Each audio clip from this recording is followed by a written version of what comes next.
કાઠિયાવાડી અશ્વ. ભારતના ઇતિહાસમાં અશ્વ અનોખું મહત્વ ધરાવતું પ્રાણી રહ્યું છે. અશ્વ એ ખૂબ જ વફાદાર પ્રાણી છે. પ્રાચીન સમયમાં યુદ્ધોની હાર જીતનો આધાર જે તે રાજ્યોના અશ્વદળ ઉપર રહેતો. અત્યારના આધુનિક જમાનામાં પણ અશ્વનું ઘણું મહત્વ છે. ભારત દેશમાં અશ્વની અંદાજિત સંખ્યા 30 લાખ જેટલી છે, જ્યારે ગુજરાતમાં અશ્વની અંદાજિત સંખ્યા 20 લાખ જેટલી છે. મિત્રો, અશ્વની મુખ્યત્વે 7 ઓલાદો ભારતમાં જોવા મળે છે. આ પૈકીની 3 ઓલાદો મેદાની પ્રદેશમાં અને 4 ઓલાદો એ ખડકાળ અથવા તો પર્વતાળ વિસ્તારમાં જોવા મળે છે. પર્વતાળ વિસ્તારની ઓલાદો જોઈએ તો લદ્દાખના ઝંસ્કરી ઓલાદ છે એ પહાડી વિસ્તારની ઓલાદ છે. આ ઉપરાંત હિમાચલ પ્રદેશની સ્પીતિ ઓલાદ છે એ પણ પહાડી વિસ્તારની ઓલાદ છે.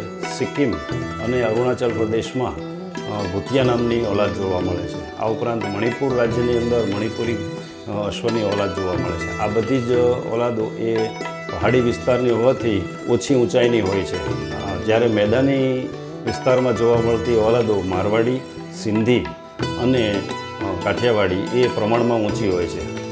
કાઠિયાવાડી ઓલાદ એ મુખ્યત્વે સૌરાષ્ટ્રના વિસ્તારમાં જોવા મળે છે. આ ઉપરાંત મધ્ય ગુજરાત અને ઉત્તર ગુજરાતના વિસ્તારમાં પણ કાઠિયાવાડી ઓલાદ જોવા મળે છે. કાઠિયાવાડી ઘોડા મુખ્યત્વે સૌરાષ્ટ્રના ઝાલાવાડ વિસ્તારની અંદર જોવા મળે છે. મહારાણા પ્રતાપનો ચેતક ઘોડો પણ ઝાલાવાડનો હોવાનું જાણવા મળ્યું છે. આ ઉપરાંત પણ કાઠિયાવાડી ઘોડાઓની વાત કરીએ તો એમની લોક સાહિત્ય અને સંસ્કૃતિની અંદર પણ ખૂબ વર્ણન થયેલું જોવા મળે છે. ખાસ કરીને ગુજરાતની અંદર અને સૌરાષ્ટ્રની અંદર પ્રચલિત થયેલો દોહો હાલાજી તારા હાથ વખાણું, પટ્ટી તારા પગડા વખાણું, એમાં પટ્ટી એ અશ્વનું નામ છે. એટલે અશ્વ આપણી સંસ્કૃતિ સાથે વણાયેલા છે. દેશભરમાં અશ્વની વિવિધ જાતો પૈકી કાઠિયાવાડી અશ્વ પોતાની લાક્ષણિકતાને કારણે આગવું સ્થાન ધરાવે છે. ભારતમાં કાઠિયાવાડી અશ્વની નસલ તમામ અશ્વ પૈકી પ્રાચીન અને શુદ્ધ નસલ તરીકે સ્વીકારવામાં આવેલ છે. તેના સંવર્ધન માટે ગુજરાતનો સૌરાષ્ટ્ર વિસ્તાર જેમ કે જૂનાગઢ, અમરેલી, પોરબંદર, ભાવનગર, રાજકોટ અને સુરેન્દ્રનગર જિલ્લા મુખ્ય છે. પાંચાળ વિસ્તાર જેમાં ચોટીલા, આનંદપુર, પાળિયાદ, ખાનપુર, ભીમોરા અને જસદણનો સમાવેશ થાય છે, તે વિસ્તારમાં આ અશ્વ વધારે જોવા મળે છે. આ ઉપરાંત રાજસ્થાન, મધ્યપ્રદેશ, પંજાબ અને હરિયાણાના અમુક ભાગોમાં પણ કાઠિયાવાડી અશ્વ મળી આવે છે. કાઠિયાવાડી નસલના અશ્વ સતર્કતા, ધીરજ અને રેવાલ ચાલ માટે પ્રખ્યાત છે. કાઠિયાવાડી અશ્વ મુખ્યત્વે આરામદાયક સવારી, સ્પર્ધાત્મક સવારી અને અશ્વ સવારીથી પ્રવાસ માટે ઉપયોગી છે. તે વધુ વજન ઉંચકી લાંબી મુસાફરી કરી શકે છે અને કૂદી શકે છે. મુસાફરી ઉપરાંત રમતગમત, સાંસ્કૃતિક તેમજ ધાર્મિક કાર્યક્રમો અને અશ્વ દોડ માટે પણ કાઠિયાવાડી અશ્વ પ્રખ્યાત છે. કાઠિયાવાડી અશ્વના શારીરિક લક્ષણો.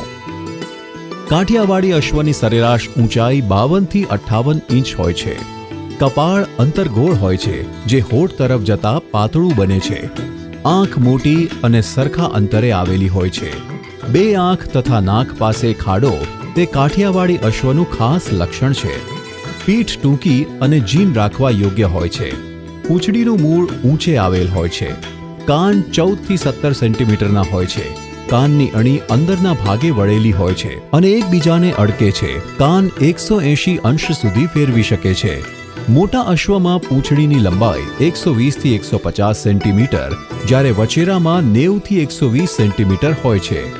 અશ્વ જુદા જુદા રંગના જોવા મળે છે, જેમાં ચિતકાબરા, ચળકતા બદામી, ઘેરા બદામી અને ઝાંખા રાખોડી રંગના વધારે જોવા મળે છે.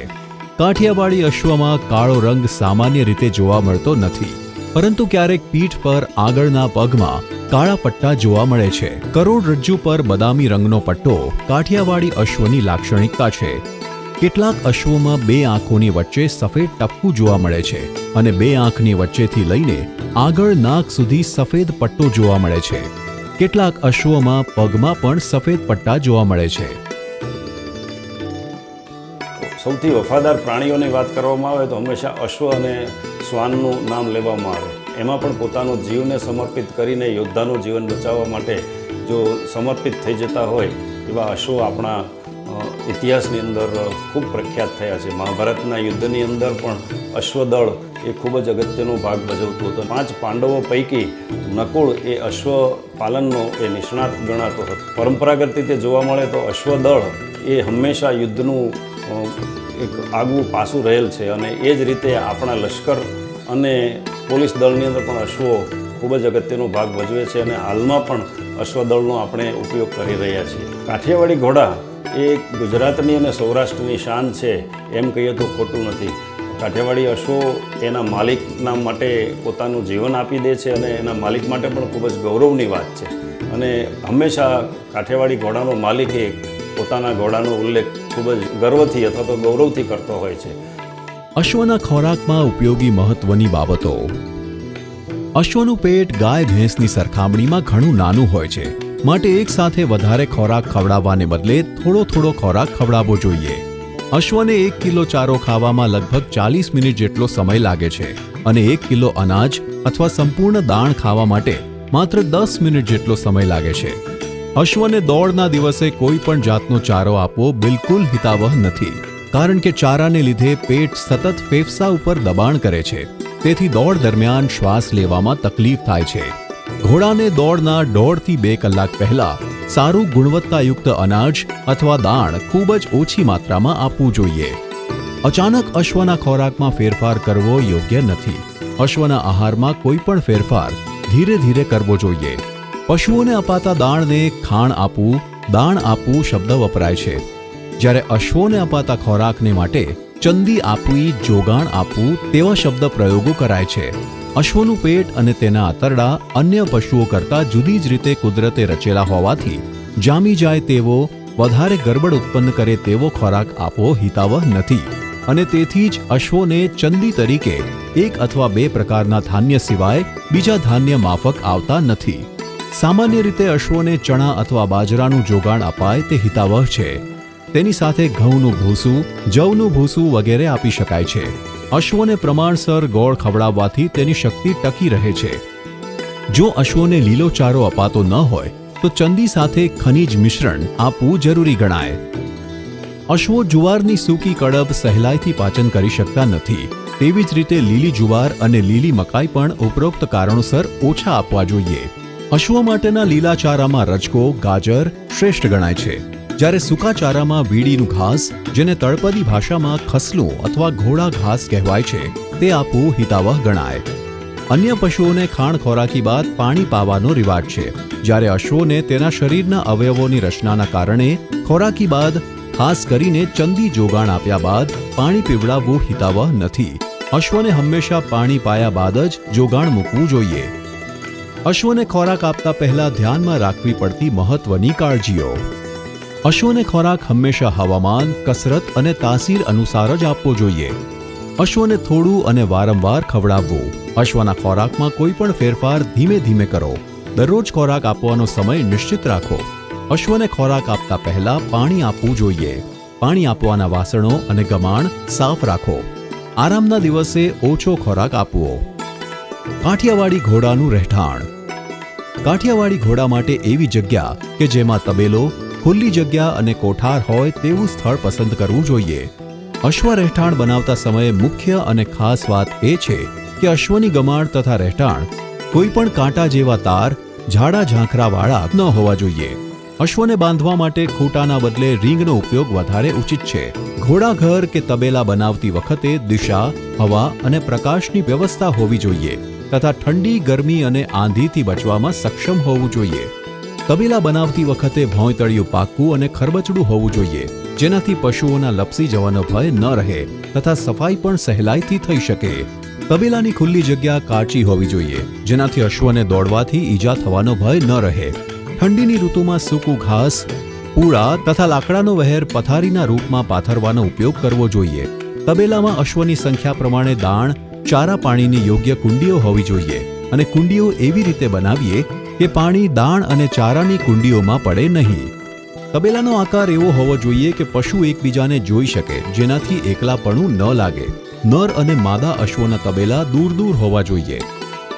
અશ્વની માવજત. અશ્વ સંવર્ધન મુખ્યત્વે વસંત ઋતુની મધ્યમાં કરવામાં આવે છે. સંવર્ધન સમયે નર ઘોડાની ઉંમર ઓછામાં ઓછી 4 વર્ષ અને માદા ઘોડાની ઉંમર 5 થી 6 વર્ષ હોય છે અને ગર્ભાવસ્થાનો ગાળો સરેરાશ 340 દિવસ હોય છે. ગર્ભાવસ્થા દરમિયાન ઘોડીનું વજન 9 થી 12% જેટલું વધવું જરૂરી છે. આ માટે ઘોડીને ઉચ્ચ ગુણવત્તાનો રજકો અથવા ઘાસ અને દાણ આપવામાં આવે છે. 55 ઇંચ ઊંચાઈના અશ્વ માટે 11.5 કિલો ખોરાક આપવો જોઈએ અને તેનાથી વધુ કે ઓછી ઊંચાઈ ધરાવતા અશ્વ માટે દરેક 2 ઇંચની ઊંચાઈ વધ કે ઘટ માટે 1 કિલો ખોરાક વધારવો કે ઘટાડવો જોઈએ. ગાભણ માદા પશુને 7 થી 8 કિલો સૂકો ચારો તથા 10 થી 12 કિલો રચકો આપવો જોઈએ. 1.5 કિલો ચણા જવ તથા 1 કિલો ઘઉંનું ભૂસું ચંદી તરીકે આપવું જોઈએ. મિનરલ મિક્સચર 60 ગ્રામ તથા મીઠું 50 ગ્રામ દરરોજ આપવું જોઈએ. તેને પૂરતી જગ્યાવાળા તબેલામાં રાખવાથી પૂરતી રીતે હલનચલન કરી શકે તેવી ગોઠવણ કરવી જોઈએ. ભોંયતળિયામાં ઘાસની પથારી રાખવી જોઈએ. આ દિવસો દરમિયાન ચંદીમાં અનાજ, ચણા, જવનું પ્રમાણ ઘટાડવું જોઈએ અને તેમાં રેચક પદાર્થો ઉમેરવા જોઈએ. છેલ્લા 15 દિવસ દરમિયાન માદા પશુનું અવારનવાર નિરીક્ષણ કરતું રહેવું જોઈએ. વિયાજણના સમય વખતે ઘોડીને શાંત વિસ્તારમાં તબેલો હોય તેમાં રાખવી જોઈએ. ધમાલ ઘોંઘાટ બિલકુલ ન થવા જોઈએ, નહીતર ઘોડીનો વિયાવાનો સમય લંબાય છે. તબેલો સાફ અને શુદ્ધ કરેલ હોવો જોઈએ. આરોગ્યની જાળવણી. ઘોડાઓમાં સ્વાસ્થ્ય જાળવણી ખૂબ જ અગત્યની બાબત છે. ઘોડામાં ધનુર, પેટ પીડા, પેશાબ બંધ થઈ જવો, તળવાટ, ડાબનો સોજો, શરદી જેવા રોગો સામાન્ય રીતે જોવા મળે છે. આ તમામ રોગ યોગ્ય સારવાર અને સાવચેતી રાખવાથી મટી શકે છે. આ ઉપરાંત રોગોના અટકાવ માટે ઘોડામાં યોગ્ય સમયે પશુ ચિકિત્સકની સલાહ મુજબ રસીકરણ કરાવવું જોઈએ. આંતરપરોપજીવીઓ સામે રક્ષણ મેળવવા કૃમિનાશક દવાઓ સમયાંતરે પશુ ચિકિત્સકની સલાહ મુજબ આપવી જોઈએ. આમ અશ્વ આપણા જીવન સાથે વણાઈ ગયેલ પશુ છે. જૂના જમાનાની અંદર અશ્વનો ખૂબ ઉપયોગ થતો હતો અને જમાનો બદલાતા હવે આપણે અશ્વનો વાહન વ્યવહારમાં અને સવારીમાં ઓછો ઉપયોગ કરતા થઈએ છીએ. આમ છતાં અશ્વનું મહત્ત્વ ખૂબ જ છે અને અશ્વ આપણી સંસ્કૃતિનો એક ભાગ છે અને એનું પાલન અને સંવર્ધન કરવું એ આપણી ફરજ છે. કાઠિયાવાડી નસલના સંવર્ધન માટે કાર્યરત સંસ્થાઓ. પશુપાલન ખાતું, ગુજરાત રાજ્ય, ગાંધીનગર. અશ્વ ઉછેર કેન્દ્ર, BAPS સ્વામિનારાયણ સંસ્થા, સારંગપુર, જિલ્લો બોટાદ. શ્રી ગુજરાત કાઠિયાવાડી અને મારવાડી અશ્વપાલક મંડળી limited, Bhuvaneshwari Peeth, Gondal. Kathiawadi horse society of India, Porbandar. Charotar અશ્વ મંડળી, આણંદ. સંવર્ધન કેન્દ્રો. કાઠિયાવાડી અશ્વ સંવર્ધન ફાર્મ, ઈણાજ, તાલુકો વેરાવળ, જિલ્લો ગીર સોમનાથ. કાઠિયાવાડી અશ્વ સંવર્ધન ફાર્મ, હિંગોળગઢ, તાલુકો વીંછિયા, જિલ્લો રાજકોટ.